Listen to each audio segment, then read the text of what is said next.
Harper Audio presents Catch a Falling Heiress, An American Heiress in London by Laura Lee Guhrke, performed by Susan Ericksen.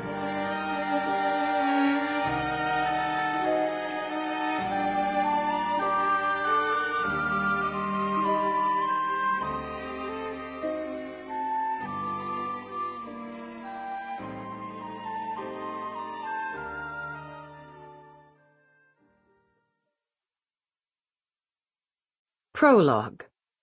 London, 1889. Only something extraordinary would bring a gentleman to London in late summer.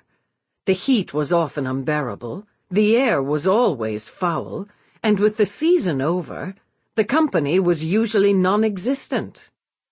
For the Earl of Featherstone, however, the news that his oldest friend, the Duke of Margrave, was home from Africa was extraordinary enough to make even London in August worthwhile. Jack was happy to travel from his flat in Paris to his club in London for a reunion with Margrave and their three closest friends. He didn't know that jaunt across the Channel would lead him on a quest for justice that would destroy a villain, turn his life upside down, and hurl a beautiful woman into his arms. If he'd known all that, he wouldn't have been late. As it was, by the time he entered the private dining room at White's, his friends had already arrived. "Sorry I'm late, gentlemen," he said, as he closed the door behind him and glanced at the other four men seated around the table. Lord Somerton was the first to speak. "Forgive us if we're not surprised," Dennis said, as he turned in his chair to look at Jack over one shoulder. "You're always late." Jack waved that aside, for he had an ironclad excuse. "Cut my line a bit of slack, would you?" he said, giving Dennis a none-too-gentle slap on the back and nodding to James, the Earl of Hayward, as he circled the table toward the guest of honor. "I had to come all the way from Paris, after all. I just got off the train from Dover 20 minutes ago." The Duke of Margrave rose to greet him, and Jack sized up the appearance of his oldest friend in a quick glance. Stuart didn't look too bad, all things considered. "Mauled by a lion, were you?" he asked, and stuck out his hand. "You'll do anything for a lark." "Damn straight." The Duke grinned as they shook hands. "Want a drink?" "Of course. You don't think I came here for you, do you?"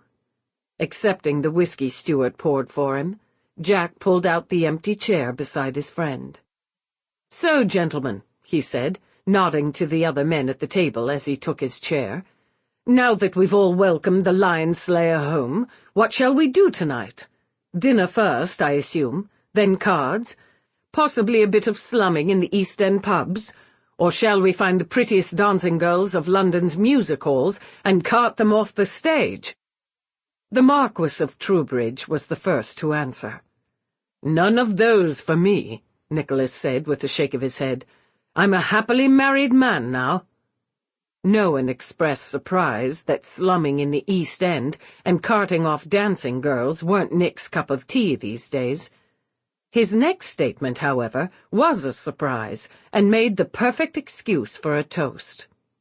"With," Nick added, as he reached for his glass and raised it, "a baby on the way."